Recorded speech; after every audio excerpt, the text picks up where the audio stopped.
Okay, so we are back. When we look at this, because we've substituted in for a variable on this side of the equation and our unknown is all by itself, we're just going to use order of operations here. We just do what it says, right? We don't have to do anything crazy. So we multiply first and then we add, and we are going to get, if we round this to 3 decimal places, 0.089. So that's the blood alcohol content for this particular person, a 120-pound male who had 3 beers. This is his blood alcohol content an hour after his last drink. Okay, second one, wanted to know what the blood alcohol content would be 3 hours after his last drink. So we're just going to put 3 in for T. Do the work again, and we are going to get 0.059. Okay, and then finally we do it for 5 hours.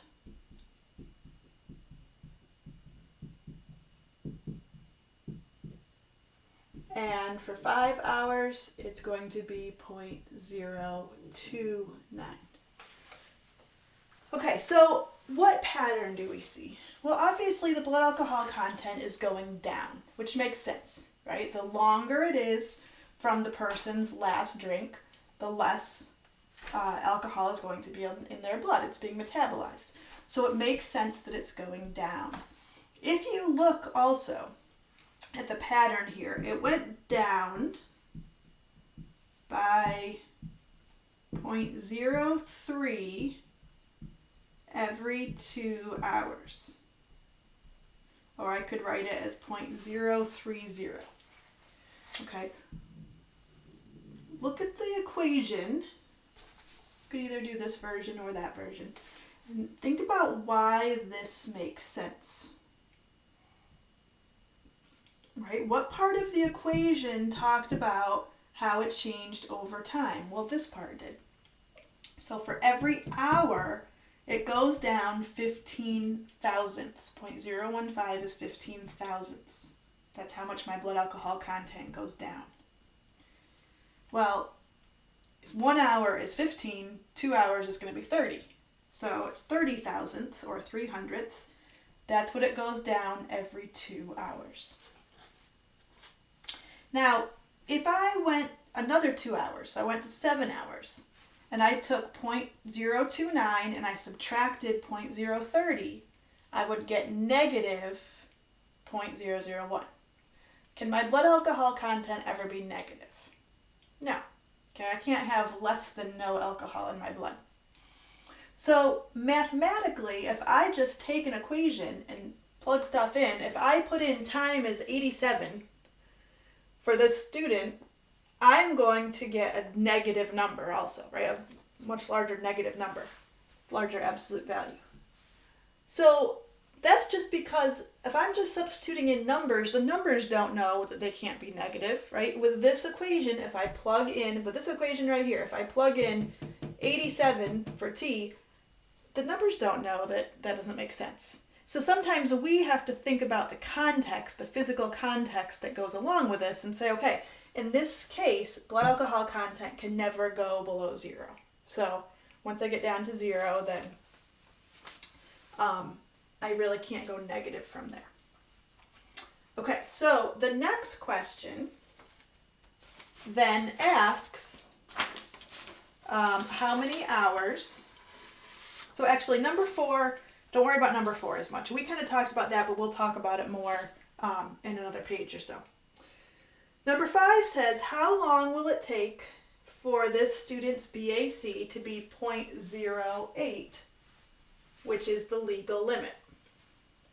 Okay, so I'm going to leave this up here because this is the simplified equation that we're working with. So before, for these questions, we knew T. They gave us T, and we wanted to find B, or the blood alcohol. Now in number 5, we know the blood alcohol, and we want to find T. Okay, so we know what this is. we want to find what this is. Again, there are two parts, two things we're going to have to answer. So the first one, we want the BAC to be 0.08. I'm going to plug that in for B. That's my blood alcohol. I don't know what the time is. I want to know what is the time when that happens. We're talking about the same student, so the number of drinks, the weight, and the distribution rate are all the same. Okay, so what number 4 asked you to do, which I said we skipped over, is to think about what you did to solve each of these. So when you have this, if you're looking at the right-hand side there, as I said, it's just an expression now, right? This is just an expression, and it just tells you what to do, and you do order of operations. So you're going to multiply first, and then you add. Well, the difference up here is that my unknown is kind of stuck in the middle of this expression. Here my unknown's off to the side. I do the other side, no problem. Here my unknown is stuck in the middle here, so I have to get it out. So the difference here is that I'm going to undo everything that's been done to the t, and I'm going to do the order of operations backwards, basically. So order of operations says we do multiplication or division first. Here I'm going to do addition or subtraction first. And we want to get t by itself, so we're going to move the term that does not have t in it first. So I'm going to move this one. I'm going to subtract 0.104. Why am I going to subtract it? Well, because it's there, it's positive, I want it to go away from here. So think about 5 minus 5, or 8 minus 8, right? I'm going to subtract it. If I do it there, I also have to do it on this side. If it helps, you can always draw a line down from your equals so that you remember you do it once on that side, once on this side. Okay, so when we subtract that, we are going to get, let's see, 0.08 minus 0.104. Negative 0.024, or negative 24 thousandths. This side, I didn't do anything with this first term. Okay, so now I'm thinking again about trying to get t by itself. Well, t is being multiplied by negative 0.015. It's being multiplied. So what I'm going to do, I'm going to do the opposite. I'm going to divide. It's the opposite operation. Also, I want t by itself, so in essence I want a 1 in front of it. Anything divided by itself gives me 1. And I'm going to divide this part also. I'm dividing a negative divided by a negative, so my answer is going to end up being a positive, which is good because I don't want time to be a negative. And my time is going to be 1.6. Now we kind of, at this point often in a problem, we sort of have to stop and think about what are we talking about, like 1.6 what? So remember, we were trying to come up with how long since the last drink until the student is at the legal limit. So it was 1.6 hours. So after the student has those 3 drinks, he would have to wait 1.6 hours to have his blood alcohol content down to a legal limit. Which makes sense because this was after 1 hour. It's a little bit above 0.08. This was after 3 hours, right? So we could see it would be in between there. Okay, the next part of number 5 asks when his blood alcohol content would be at 0. And I don't know why this happens, but for some reason when I do this problem in class, people have been doing this beautiful work. This is all algebra, okay? We've been doing all this work.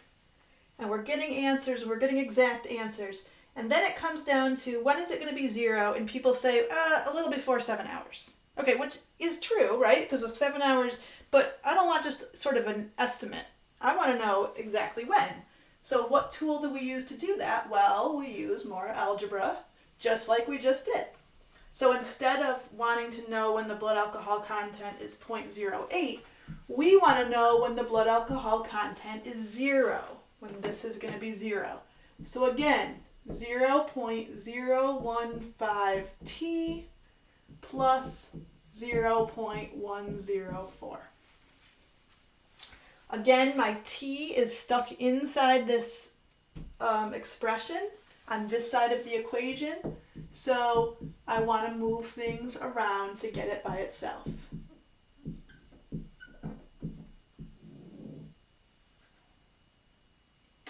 This cancels out. 0 minus 0.104 is going to be negative 0.104. Divide both sides by negative 0.015. And you will get 6.93 hours when you do that division. Okay, so it is almost 7 hours, but we want something a little more exact than just a little before 7, right? So 6.93 hours. So this student, again, had 3 drinks, 3 beers. From the time of the last drink, it's going to be 7, just under 7 hours before there's no more alcohol in his blood. Okay, let's look at the next part. So number 6 starts with a new student. Okay, so we have a new scenario now. So we're going to start essentially back at the beginning. Okay, except you can see in number 6 that they already did some of the simplification for us. So if you look back the last page at the full equation, while I write what's here for number 6. See if I can get a better pen here. Okay, so B is negative 0.03 plus 2.84n over 60.5. Okay, so look back at the full equation also, so we can see where these things came from. So remember, this was negative 0.015t, okay? Well, it says in number 6, this female student is weighing 110 pounds, plans on going home in 2 hours, and the student is female. So they already plugged in the t here, so it was 0.015t. T was 2 because she's going to go home in 2 hours. We want to see what her blood alcohol content is going to be based on how much she drinks. So this thing was already plugged in, that's why there's a different number there, but no t anymore. We don't know how much she's going to drink. The 60.5 is 110 times that 0.55 that's the distribution rate for being female. Those two multiplied together gave us that. So that's where that came from. Okay, we could have gotten to this point if they had just said these 3 things and then we had to put it in the original equation, just that they did that work for us. So compare the student's BAC for 1 glass of wine versus 3 glasses of wine at the time she will leave. So again, we're looking for the blood alcohol content. At first we want to figure this out for 1 glass of wine. And then we want to figure it out for 3 glasses of wine. So you'll have 2 different answers. The blood alcohol content if she drinks 1 glass, her blood alcohol content if she drinks 3 glasses. Remember, we already know the time, we already know her weight, we already know the female distribution rate. Okay? So the only thing you have to plug in is the number of drinks. So again, I'm going to stop this video and I will be back with the answers. So please take some time to try these on your own.